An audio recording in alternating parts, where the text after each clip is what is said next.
Hi, everybody. Happy Tuesday. The topic this week is all about how to keep the sex dirty after. So if you've been watching our work, you know we put all the content into how to keep the fights clean and how to keep the sex dirty. Of course, I mean dirty in the best way possible. Hey there, Ginster. But keeping sex dirty after is all about kind of that post-orgasmic chill, that all that good juju energy afterwards. And so what do you do in those moments or those hours or even those days afterwards that then starts to contribute and create this adding to your couple culture of just having better and better sex all the time, more intimacy all the time. As you know, I like to call it the love trifecta, where you have play, peace, and passion. Because if you have a playmate and you have a sanctuary and you have a lover, then you hit the love trifecta and you've got it all. Now, of course, in that love trifecta, it's not one that you're just going to hit. It's actually one that you don't win it. You actually have to create it. But it doesn't have to be hard. I like to even make it fun. And the way it makes it fun for me, and sometimes it's more, it's the best you can do is lighthearted rather than even fun and playful. But if you invest in intimacy, a little bit of intention, attention, and action spread out over time is not so much work. I've been with my husband almost 17 years now, hard to believe. And we just had a special date this last Friday, a long extended solo date that was both out and about on a walk and also at home. We did some new things we'd never done before, like he creates music on Ableton Push, and I went ahead and sat down with him, and we created a song together with some drum beats and some fun layers, and it was really cool because he does this all the time for his introvert time. Maybe you saw our masterclass last month on introvert extroverts. Hopefully that was really eye-opening and helpful for me and several other couples to do. So if you didn't see that, go back and check that out. But his introvert is normally he does that music, and instead we were doing it together. And, of course we had some fun, sexy time afterwards, and we also did some things that we had never done before. And it's just that newness. I was talking to a couple today and reminding them that one of the top 5 things you can do for your relationship based on research, whether that be John Gottman and his Love Lab, a lot of great people doing really good research out there. But one of the things the Love Lab says is do new things, both on your own and together. So, but I do have a couple of specific tips for this week for keeping the sex dirty after. I want to mention a couple of things also that are going on this week and even today. There is a podcast with Amanda Micallef from Australia. And I love Australia. If you've never been, it's awesome. And she has a Empowered Women podcast.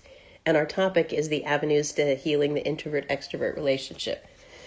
See, I had a little sneezing attack. Variety is the spice, Ginster, yeah. Just before we got on the call, so I have a little scratchy voice from that sneezing there. So Amanda is a hoot. She was on, I think she was on Married at First Sight, the Australia version.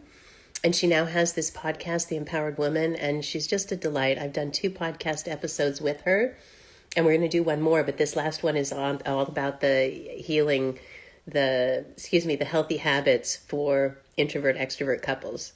Because even 17 years into it, Raj and I still dance with that issue, and not just introvert-extrovert, but all sorts of differences. Like, I'm a gist person, he's a detail person, right? So we have all of these tendencies.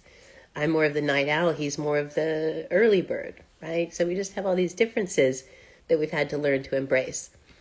But the main tip for this week that I wanted to share with you is about the romp replay ripple effect. Now, you may have heard me talk about the romp recap in the past. This is not the same as the recap. This one is all about reliving it and relishing in it, right? I have this little reminder that you'll see in social media this week.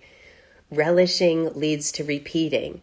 So there's a lot of research, and if you read the blog this week, the research really talks about, I love keeping things fun and light, but I also like research and things that are very tangible and the work has been done. And then I like to take the research and make it fun and engaging and even a game and interesting, good games, not the don't play games. We want to do play games. Hey, you want to play a game?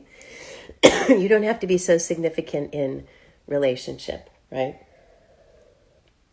So, there's a lot of research that talks about, and it's in the blog, you can find the links to it as well, that talks about when you relive something, you're then much more likely to repeat it. You're cherishing it, you're relishing it. You're like, oh, that was great. So one way to relish is to actually go back and do a romp recap, right? That's where you score how you think you did, not the other person, but together in intimacy, sexiness, and technique, or whatever 3 other tips you want to use. You may have your own tips, but the whole point, hey, June Wheelie, the whole point is to make talking about sex a common part of your couple culture, right? Something that you just do. So, for example, I mentioned that Raj and I had a long, extended, intentional and planned sexy time date on Friday night. And then Saturday afternoon, we went to a birthday party that was 45 minutes away. And so on the way, he said, hey, you want to do a romp recap? And we did our romp recap. And we went through for intimacy, sexiness, and technique. Now, the reason we do that is because we've made a promise. We're playing a game, as I like to call it, to have the best sex we've ever had at least every 90 days, right? So we don't look back and go, oh, remember when sex was so great? Because that's one of the benefits of being with someone for a long time is that you get more comfortable, you learn each other, you know each other. So it should get better and better. If it's getting worse and worse, it's because it's not getting the attention or having the open communication. Of course, there can be some other reasons, but those are usually some of the general ones. So we wanted to make just talking about sex because early on it was kind of awkward for us. It just wasn't comfortable. So we made it comfortable by having this talking about intimacy, sexiness, and technique. So when we went through that, we were talking about all these great things that happened. And so we were relishing in it. So this week's tip is all about relishing after you've had a great lovemaking experience. You've gotten it on, getting the groove on. Then you want to go and my throat, so sorry. You want to talk about it. You want to share what worked. So I might say something like intimacy. I hope this isn't too personal to share for Raj. I don't think so, but I said intimacy. At one moment when we were making love, he was about to climax, orgasm, and he asked me to look at him in the eyes, and we just had this deep gaze that was so intense and awesome, and it was just great. And so when we did the romp recap, we got to relish in that again by talking about it again. As I mentioned, research says you relish in it, you are bound to repeat it. So again, that blog is called The Romp Replay Ripple Effect. And if you go to forbetter.love, you can find out more about that. Of course, those of you who are live, if you want to ask a question, you're welcome to. On Saturdays, I usually do the Go Ask Gaby, and on Tuesdays, the new topic. So I'm just jumping in here and talking about the topic. But if you want to put in a question, ask a question, go for it. Oh, I have this other note for myself. So a couple of other notes. We talked about the podcast that's happening. Next week on Wednesday, the first Wednesday of every month, I do the free masterclass, and there's a new topic. And this topic last month was the healthy habits for introvert, extrovert couples. This one is 4 top tips for taming tension and creating connection. So it'll be 1 communication tip for before, right? Keeping the fights clean before, 1 for as it starts, and 1 for during, and 1 for after. Right? So we have 4 different communication tips for you. As usual, there will be a playbook for those who decide to come live, and you can watch the replay for up to a week. So that's on Wednesday, so come to that. This other piece that I have in my notes here that I wanted to share about is romp recap. Great idea. I will confess, I binge watched a Netflix show last week. And I've been so entertained by it and sharing with people and clients about it. Maybe you've seen it. It's on Netflix called How to Build a Sex Room. So that might be Sex Dirty Before, but kind of Sex Dirty After and Sex Dirty Before. They bleed into each other, right? So anyways, if you haven't seen that show, it's this great little granny looking lady from London who was a designer interior designer for decades, and one of her repeat clients said, "Hey, will you build me a sex room?" She built it. She loved it. That's what she's done for decades. And she has a show on Netflix, which is just a total hoot.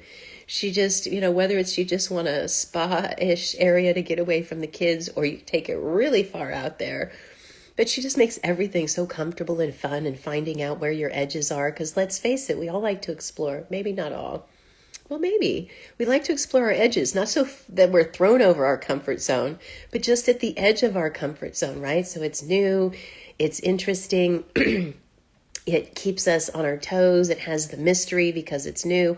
All of those things, it's literally brain science on why those things are exciting and will keep you and your beloved not just together, but actually enjoying each other for years and years and years. I've got a blog on the website for better.love. I got a blog called Why Loving Better is Better Than Lasting Longer. Because it's great if you're together a long time. There's so many benefits of that.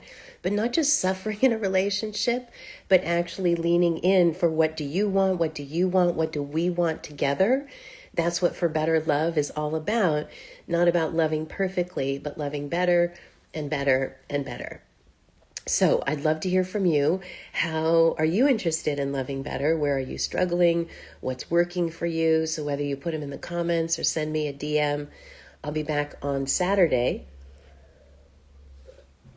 Every Saturday and Tuesday is my aim and intention. I will say, because of Friday night's date that went real into like 3 a.m. on Saturday, I did not make it to the Instagram live on Saturday this last week. So sorry about that. But most Saturdays I'm there. If I'm not, no, I'm probably snuggling with my guy and was up quite late. I don't do it often. I am 51 now, right? But it is, again, having a lot of fun and joy and excitement is good for yourself and good for your relationship. Sorry for the coughing today. As I said, I had that sneezing, some sort of allergy attack just before I got on. But I wanted to jump on as scheduled on time. So here's to you and your beloved. I'm Gabby, your love trifecta coach, helping you bring more play, peace, and passion to your relationship. See you Saturday or next Tuesday. Bye.